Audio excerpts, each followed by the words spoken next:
daawada ku soo dhawow mid ka mid ah muuqaaladeena imtixaanaha aynu uga hadli jirnay teknoolojiyadda. Muuqaalkana waxaad ka fahmi doontaa wuxuu ku saabsan yahay su'aashani. Haddaan su'aal ku weydiiyo maalmihii ugu dambeeyay TikTok ma ku aragtay muuqaalo badan oo ay soo dhigayaan dadyo kala duwan. Muuqaaladaas oo marka hore lagu sharaxayo aad u xiiso badan, balse markii aad samayso wixii lagu sharaxay ay noqonayaan hal bacaad lagu lisay, micnaha wax kama jiraan. Tusaale aan ku siiyo si aad ii fahanto, ma lagu yiri si aad u ogaato qofka wicitaanadaada duubaya. Markii aad wacdo codkaa duubaya oo tusaale oo keliya waxaad garaacdaa xidig hash 537 hash. Markii aad wixii lagu faray samaysay oo koodhkaas garaacdayna ma kuu soo baxday natiijo fiican meeshaad ka sugaysay invalid MMI code amaba invalid data. Waan hubaa qaar badan oo ininka kamida way ku dhacday sidan, balse way dhici kartaa in qaarkiina ay u shaqaysay.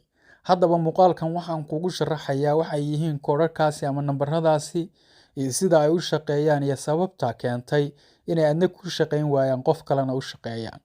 Ila soco intaba muuqaalkan ayaad ku ogaanaysaa. Haddaba daawada koodhiska ama nambarada noocan ah marka horeba waxaa qasab ah inay ka bilaabmaan kuna dhamaadaan calaamadaha xidig ama afargees. Waxaana loo isticmaalaa inaad macluumaad ama xog uga hesho moobilkaaga. Waxayna u kala baxaan 4 nooc sida caadiga ah. Nooca koowaad waxaa la yiraahdaa SIM control codes, nooca labaad waxaa la yiraahdaa supplementary service oo loo soo gaabiyo alaaba SS. Nooca saddexaadna waxaa la yiraahdaa man machine interface waxaana loo soo gaabiyaa MMI. Nooca afraadna waxaa la yiraahdaa unstructured supplementary service data waxaana loo soo gaabiyaa USSD. Haddaba 4 nooc way kala duwan yihiin say u shaqeeyaan inta badan waxayna ku xiran tahay hadba moobilka aad wadato shirkadu yahay.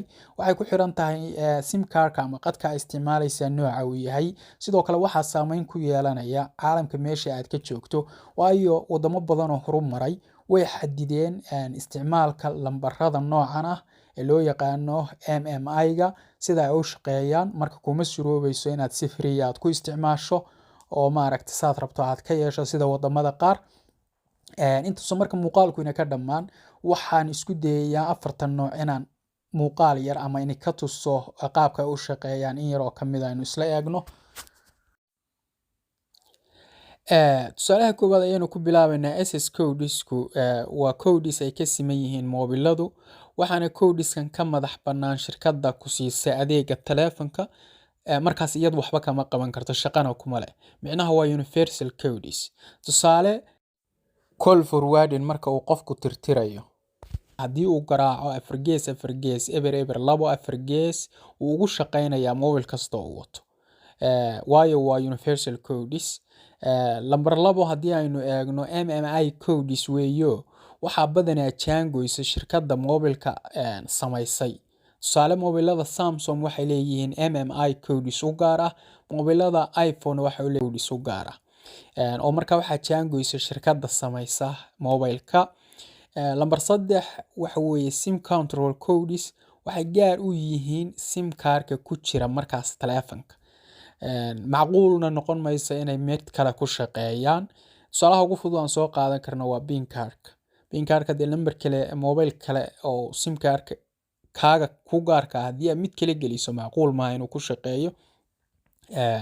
Tusaalaha ugu dambeeya waa USSD codes. Code-kan waxaa jaangoysa shirkadda ku siisa shabakadda, yacnaha shirkadda moobilka adeega aad isticmaasho ku siisa ayaa jaangoyso. Waa nambarada ama codeska lagu eego haraaga inta balansiga kuugu haray, sida lacagta markaad ku shubanayso aad garaacayso oo markaasi shirkadda ayaa jaangoysa ay gaar u yihiin marka adeega taleefanka ku siisa. Afartaas tusaalahaas waqtiga ku yar ayaan kusoo koobaynaa. Marka dhalinyarada aqoontan inoo soo gudbiya waxaa muhiim ah inay iska hubiyaan codeska ay bulshada la wadaagayaan nooca uu yahay. Tusaale bulshada haddii aad la wadaagto USSD codes Hormuud Soomaaliya gaar oo ah, macquul maaha qof UK jooga oo Vodafone isticmaalaya inuu ugu shaqeeyo. Marka muhiim waxaa ah inuu qofku areer sii dhigto oo yiraahdo codeska noocana moobilada noocaasi gaar u yihiin ama qoladoodu waa sida. Muuqaalka ujeedkiisu intaas ayuu ahaa. Waad ku mahadsantihiin daawashadiina. Haddii aad u aragto inuu bulshada waxtar u yahay fadlan la sii share garee. Waana salaamantii.